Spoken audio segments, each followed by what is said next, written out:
Hey, 11th to 12th grade, we're continuing on with chapters 21 through 23 of United States History, Heritage of Freedom. We were talking about Hawaii last time. We just started it. Let's go back to the beginning of discovering of Hawaii. It was discovered by Captain James Cook from the European standpoint. Before that, it was discovered much earlier by sailors throughout the Polynesian islands. For decades, English and American sailors stopped in Hawaii for food and supplies on their way to and from China. Captain James Cook had it listed as the Sandwich Islands on his maps because it was his voyage was actually paid for by the Earl of Sandwich. But the people of Hawaii always called it Hawaii. Queen Liliuokalani disapproved, and this is many years later. You had King Kamehameha, who, with Captain Cook's help, was able to unify all the islands except for the big island of Hawaii.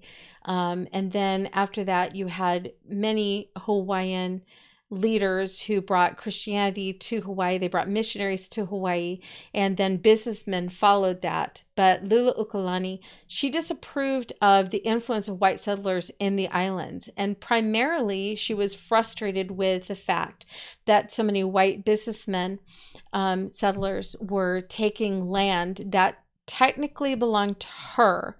According to the traditional philosophy of the Hawaiian people, the land all belonged to the king or queen, and then she in turn granted the land to the people who lived in Hawaii as well. So she wanted to get past that point where white business owners were just taking large gobs of land for themselves and saying, no, this needs to actually go back to the Hawaiian people.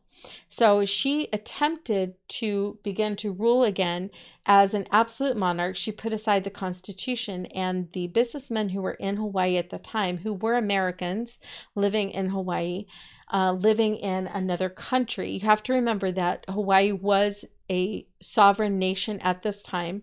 There were businessmen from America living in Hawaii and treating it as if it was their property. She did not like that because they were people who were basically invading her country. And she wanted to dismiss the previously written constitution and go back to ruling as an absolute monarch as a way to protect her people. The businessmen are going to use this as an excuse to overthrow her. They're going to say that because she wants to rule as an absolute monarch, is taking away the freedom from her people. She's throwing away their constitution. But you have to remember where she was coming from too. This is where we look in history as the good and the bad on both sides.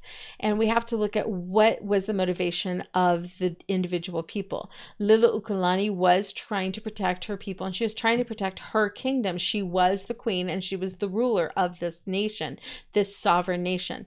The businessmen were not part of this sovereign nation. Yes, they paid taxes. Yes, they paid rentals, but they were not citizens of this country, the country of Hawaii.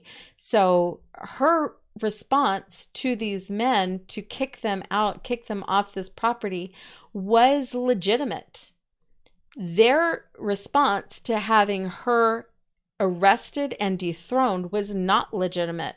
They had absolutely no right to do this. They overthrew a sovereign ruler of a sovereign nation. Now, the people in Hawaii who actually sided on the part of the businessmen looked at this as a way of getting property for themselves. They never got any of that property. The property was pretty much divided up among the businessmen.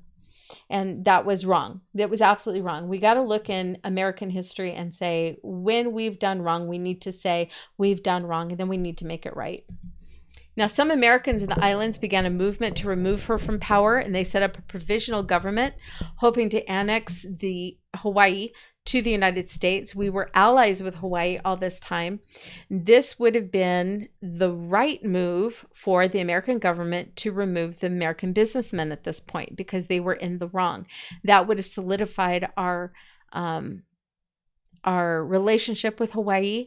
It would have shown that we were willing to recognize another person's power, because that was really the right thing to do. The American government, however, did not do that. Instead, they sided on the side of the American businessmen and ended up taking over Hawaii as a territory. Cuba, the Pearl of the Antilles, was one of the few islands that remained in the Spanish Empire. It was rich in natural resources, but the people despised Spanish rule, and they repeatedly revolted. The Spanish had an issue with their colonies overall. Their biggest issue was they still believed in this idea of the mercantile system, where they were rich based on how much money they had in their bank accounts, in their savings, in their treasury, instead of using money to make more money. Like, for instance, if you have a colony, if Spain has a colony, the smart thing to do is to make sure that that colony was self-sufficient and that they were paying a little bit of what they were earning, what they were making. They were using their exports to help pay for their upkeep with Spain. They would be made partners rather than almost slaves to Spain. And so there was a constant uprising and revolts against Spain because they just didn't take care of the people in their colonies. And it wasn't just in Cuba. It happened in other colonies as well. The Spanish general Weyler, he was frustrated by the constant fighting against the Spanish rule. And so he ordered what's called the reconcentration order, in other words, re-education. He created reconcentration camps or re-education camps for the Cuban people, not the Spanish, but the Cuban people. He commanded that all Cubans who were not fighting, that they be collected in camps under Spanish guard, so that they would not give food or comfort to what he would consider the enemy, to the Spanish fighters. And because he took a whole bunch of people and shoved them all together without adequate food, water, or sanitation, there was horrendous spread of disease, and thousands of Cuban people died as a result. We have photographic evidence of that. And we also have newspaper evidence. A senator named Proctor went to Cuba to take a look at what was going on, because we had a lot of American businesses in Cuba at the time. We were there with the permission of the Spanish government, and it was pretty much sugarcane plantations and sugar producing or refining plants. And when Senator Proctor went to Cuba, he basically told somebody what he saw. They drew it up and they published it into the local newspaper. While this was going on, and you had American military beginning to send battleships to Cuba to protect American businessmen in Cuba, and while the Maine, which was a battleship, was parked in the harbor of Havana, it blew up. Now, this is right at a time when everybody is very, very anxious and concerned about the problems between Spain and the Cuban people, and about Americans in Cuba who are working with permission of the Spanish government on these plantations and in these businesses. There's a lot of apprehension going on at this time. And then at that same time, right in the middle of all this apprehension, an American battleship exploding in the harbor, it didn't look good at all. One of the people who witnessed this was a woman who had established the American Red Cross after being a nurse on the battlefields during the Civil War. And her name was Clara Barton. By this time, she was much older.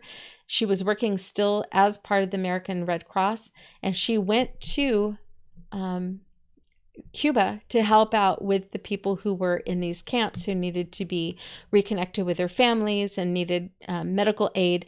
And she witnessed the battleship Maine as it exploded, and she said it was horrific, bodies flying through the air. And so it was her testimony that really helped to influence the artwork from the time. You can see the bodies flying through the air in this picture. And then we have a photograph of what it looked like after the fact. Now, most Americans immediately blamed the Spanish for the 260 American crewmen that died. They took up the motto, "Remember the Maine." It was the same motto that had been used in the Texas-Mexican War, "Remember the Alamo," but it was Maine now. And this was them saying, look, we know who did it. It's no coincidence that our battleship just blows up in the harbor of Havana when they're there to protect American businessmen. And today they think that maybe it really was just a coincidence, that it may have been a boiler that exploded and not a mine or a bomb at all.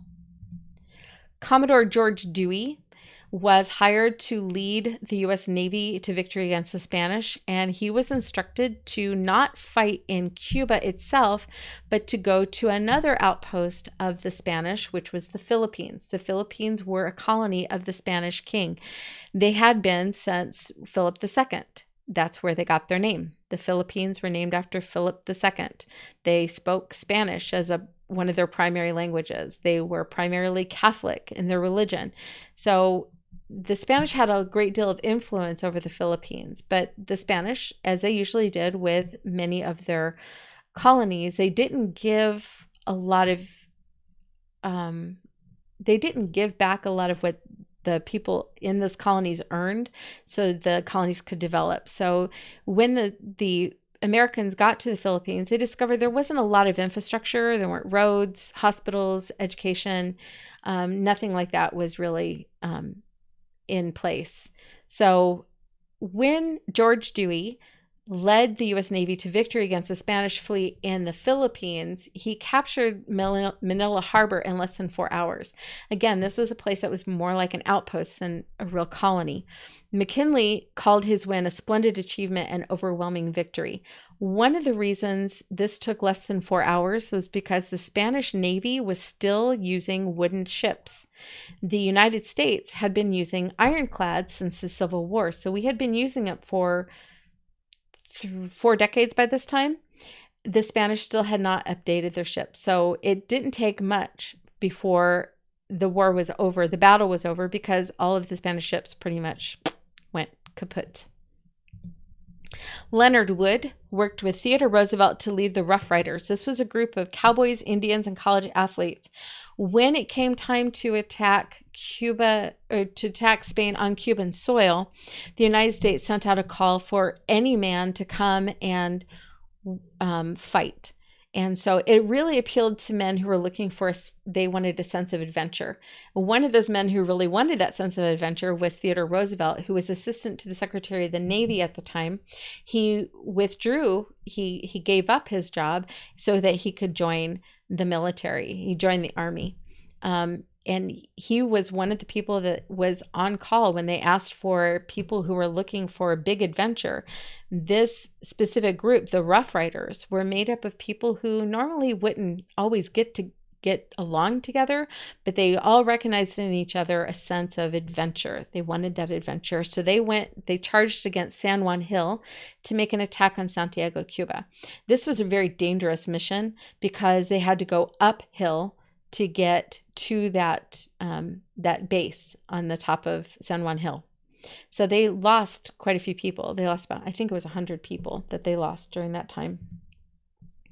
Now, the Spanish-American War did not last very long. It was only a few months, but we lost several thousand people. Most of them, I think we lost 300 to bullets and the other thousands to disease, specifically dysentery, which is bloody diarrhea, and it will just kind of empty you out if it goes untreated. You will die of dehydration.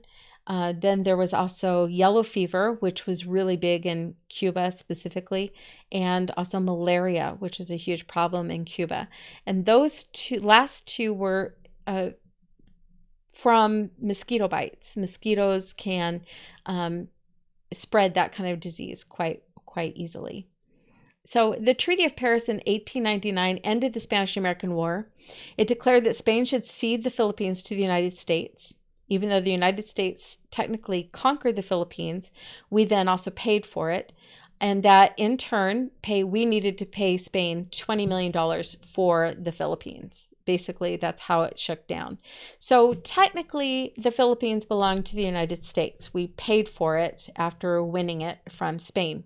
The United States, however, decided not to keep the Philippines, but instead to educate the Filipino people so that they could live on their own with their own sense of government and their own infrastructure. But that would take time because they were so far behind because of being a colony of Spain.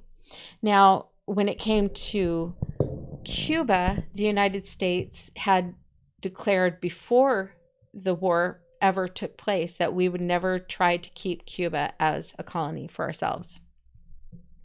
So the Spanish-American War was remarkably short, not quite 4 months. The United States suffered no defeats. Oh, I was so close. 400 American died in combat. 3,000 died of disease. There were also quite a few men who died of tainted meat from the Chicago meatpacking plants, who used really old, what they called embalmed beef, which was stuff that had been, it was considered rotten, but it was fluffed up enough with chemicals and coloring to make it look and smell like it was fresh meat or freshly canned meat. And as a result, it's going to cause a lot of deaths. And that's going to affect Teddy Roosevelt for a really long time, because later on he's going to read a book about that, and he's going to realize that the reason he lost some men from his unit was because of that embalmed beef. And he's going to in turn pass an act called the Pure Food and Drug Act, stating that you have to label exactly what's in the can, and it has to be exactly what you labeled it as. Walter Reed, he headed a commission to discover a cure for yellow fever. This was one of the greatest achievements during the years that the United States occupied Cuba. Yes, we did occupy it, but we occupied it only until the Cuban people could take care of themselves, and we built up the infrastructure. The United States occupied Cuba, and they conquered the yellow fever epidemic on the island. A few people did die during that discovery process. It was a shame, but they gave their lives for science. That's all we can do is say thank you and be thankful that now there is a cure for yellow fever. The Platt Amendment. This stipulated the conditions under which Cuba would be granted independence. We said we would not take it over for ourselves, but we weren't going to leave until Cuba was ready to be independent on its own. So first and foremost, they had to agree to the Platt Amendment, or we weren't going to leave. So Cuba could not give up its independence to another nation. They couldn't go back and say, Spain, we're sorry, we made a mistake. Can we have you back as our, masters? Next, that Cuba would contract no foreign debt beyond its ability to pay, because this was a sneaky way that European countries were actually taking over small places that were at one time colonies. They would lend a lot of money, and then they would come back to collect it, and they would collect it in the form of the land. The United States could intervene in Cuban affairs to maintain order and to provide mutual protection, because Cuba is only 90 miles off our coast. We wanted to make sure we were protected as well. And the U.S. could buy or lease certain coaling or naval stations in Cuba. And we still have a naval base in Cuba. It's called Guantanamo Bay in Cuba. Okay, William Howard Taft, he set up a civil government in the Philippines and became the first civil governor. The whole point of the United States being in the Philippines was to set up an infrastructure and a government to allow for eventual turnover to the Filipino people once they were ready. Now, that didn't make everybody happy. In fact, there's going to be one man in particular who fought on the side of the United States against Spain, who is going to demand to be made president immediately. The United States is going to say no, because first there needed to be a constitution, there needed to be infrastructure set up, there needed to be a way for elections to take place. And that man got so angry that he started a war against the people who were in the Philippines, Americans in the Philippines. And that went on for quite a long time. The Tidings-McDuffie Act provided that the Philippines were to become independent in 1946. That's it. Okay, 1946, the Philippines should be completely ready by that time. You can see how far behind they must have been, though, to go almost 50 years before they could be made independent.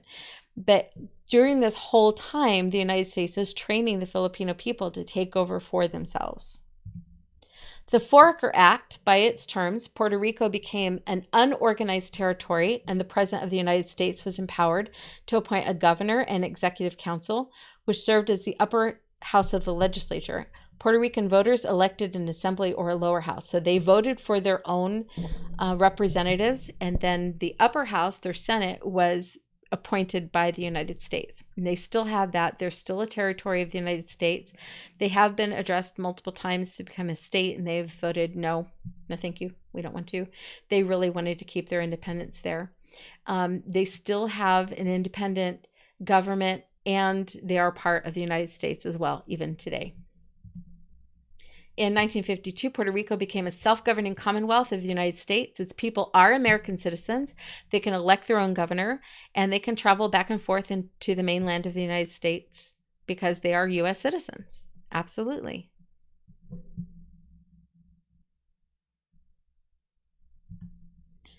Insular cases. This is a series of cases brought before the Supreme Court dealing with the Constitution and American possessions. The Supreme Court ruled that the Constitution does not necessarily follow the flag. So it could be an American territory, but the people in that territory are not necessarily covered under the Constitution, although most of them follow the Constitution, honestly. So go ahead and write that down. We'll move along. No, empty. In 1950, Guam became the territory of the United States. And this is after World War II. Its people became U.S. citizens, and Guam has served for many years as an important U.S. air and naval base in the Pacific.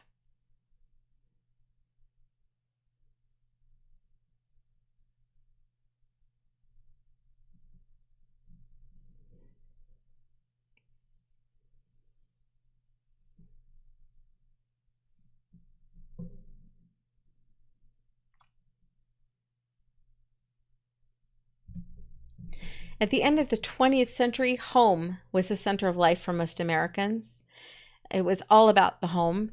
In fact, the American dream was really to own your own home, your own piece of property. People relished the idea of having a home of their own. That was the ultimate prize for being an American. You'll notice in these pictures, you've got people working together, working in the top, it looks like they're shelling nuts. On the bottom, it looks like there's sewing that's being done. And sometimes that work was work for factories, but done in the house and then taken to the factories.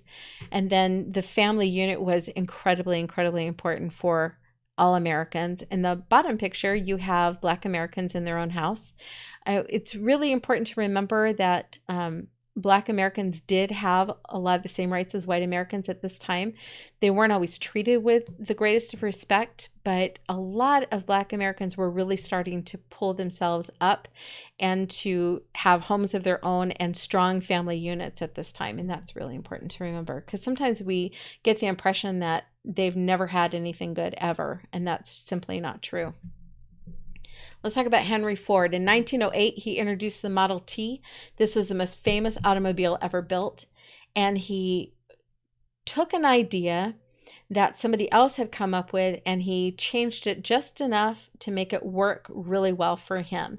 That idea was the idea of the, I lost it. I want to say conveyor belt, and that isn't right. Oh my gosh.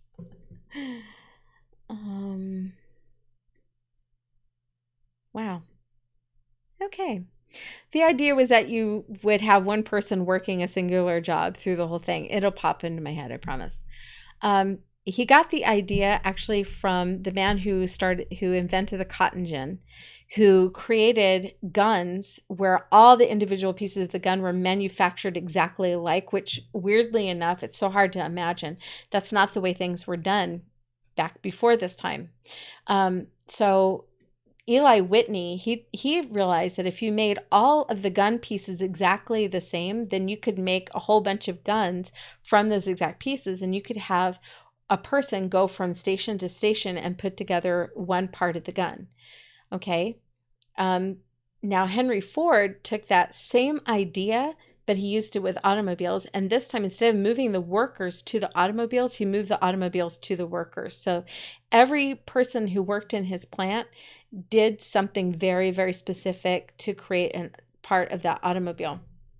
He is also the first factory owner to have a $5 a day minimum wage, or $5 an hour minimum wage. He did that for all of his workers. He made sure that they only worked for 40 hours a week. That was the first time. There were unions who were trying to push that idea, but he didn't have a union people working on his. He's the one that came up with that on his own, and he's the one who established that for his factory. He also encouraged people to take vacation days with their families. And he also he encouraged medical and dental. He had that available for people who worked in his plants. So that was really important. That's going to drive me crazy. Yeah. Okay. One of his most important, I'm sorry, I have to explain this. The most famous automobile ever built was the Model T, according to your book. But I had a car guy who was part of my classes for years, and he protested strenuously against this statement. He said the actual most famous automobile ever built was actually the 1967 Ford Mustang Shelby GT 500. So that's in there for Austin Ruffler, who was my student for 6 years, and a car guy. And I'm actually going to trust him on this one. Yes, I am. It's a pretty car. Okay. Wilbur and Orville Wright. They made the first successful powered flight at Kitty Hawk, North Carolina on December 17th, 1903. They started out working in a bicycle shop that they owned, and they created bicycles. That was like the rage of the day. But they were determined to prove that man could actually take to the sky and fly. And they did. They had a controlled flight that lasted about 13 minutes, which is really pretty long for a first controlled flight. One of the biggest stories in newspapers in the early 20th century was the sinking of the Titanic. This was a British luxury liner. It took place in 1912. There were 1,522 people who died. Many of those were U.S. citizens, so it made the news all over the world, but in the United States in particular, we lost a lot of citizens during that time, including some really big authors and statesmen, and a couple of people who survived were quite famous for the fact that they survived, and they told their story. They let us know what happened on those last moments of the Titanic. Okay, Guillermo Marconi. This was an Italian scientist who devised a wireless telegraph system in 1898. Before this, you had to have wires to connect one place to the other for telegraph. Americans soon put the principle of the wireless telegraphy to good use. They developed a wireless telephone and a wireless radio, which is going to really change the world as we know it. In 1920, KDKA in Pittsburgh went on the air as the first commercial broadcast station in the United States. So really, for the first time, commercial means that they actually have commercials that pay for the broadcasting to take place. That's what commercials are for. They help to pay the bills for radio stations and television stations. So this became the first commercial broadcasting station in the United States, and they were able to do all kinds of shows. Radio back in the day wasn't primarily music. Music was a part of it, but it was primarily stories that were told over the air. It's really fascinating. The news, stories, old radio shows, they became these big dramas, and people really loved them. And people would get together certain nights of the week and listen to big dramas on the radio. It was just like having TV without pictures. In 1901, we go back and forth on this. 1901, President William McKinley was at the Pan Am American Exposition in Buffalo, New York, when a man walked up to him. He had a bandage over his hand, and he reached out the bandaged hand to the president, almost like he was wanting to shake the president's hand. And the president was kind of looking at him like, okay, am I shaking your bandaged hand? Not realizing, the president didn't realize that there was actually a gun inside that man's bandage, inside that cast. And he walked right up to President McKinley and shot him point blank in the stomach. He was accosted immediately. He was stopped immediately. His name was Hang on, I gotta think about it. Nope, can't remember that either. Cholgrits, I think it is. It's quite a name. Okay, I'll have to look at it again. But he was shot. This man was deranged. That means he was out of his mind, and he was an anarchist. That means he did not believe in any form of government whatsoever.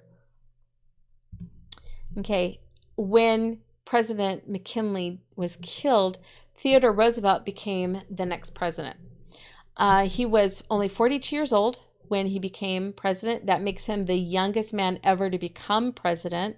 He's not the youngest to be voted in. That was JFK, but he's the youngest to become president at 42. He was married to his second wife. His previous wife had died. He had a teenage daughter named Alice, and he went to the White House with his new family and started living as the American president. And he was actually a really, really good president. I'm trying to remember that guy's name. Cholgosh? Man, this is going to drive me crazy. Okay, so President Roosevelt becomes president. And one of the things that he did, he redecorated the White House using its history, using the architectural notes from the previous presidents and the previous architects, and rebuilt it and furnished it, made it beautiful, made it a real showplace for his family, encouraged his family to live in the house as if it was their actual home, which it was, but he wanted to make that really clear. But Theodore Roosevelt was a genius in a lot of ways. While he was president, he was actually writing articles for newspapers, and he was reading a lot of books. He could read multiple books in a day. He was a very fast reader, something he had learned from his childhood. He had asthma growing up, and so he spent a lot of his time just reading and reading and reading, became an incredibly fast reader. And it was while he was reading in the White House in these nights, he read Upton Sinclair's brand new novel called The Jungle. It portrayed conditions in Chicago's large meatpacking houses. He intended for the work to serve as a socialist tract, and when you read the book, the last 3 or 4 chapters or so are very, very pro-socialism, and it really takes away from the rest of the story, but you can see what's going on there. He's like, all of this bad stuff that happened to my character happened because of capitalism. Everybody should be socialist.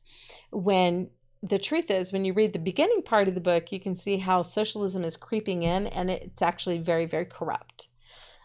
He intended the work to serve as socialist tracts, but readers were more captivated by his account of unhealthful practices followed in the processing of meat products. And this is usually when I pull out chapter 9 of The Jungle and I make you read it in class. I'm not going to make you do that because we're not in class. But I strongly suggest, since you are 11th and 12th graders now, you're big people, you can get a hold of The Jungle. You can probably get it free on Amazon. Or not Amazon, on your Kindle.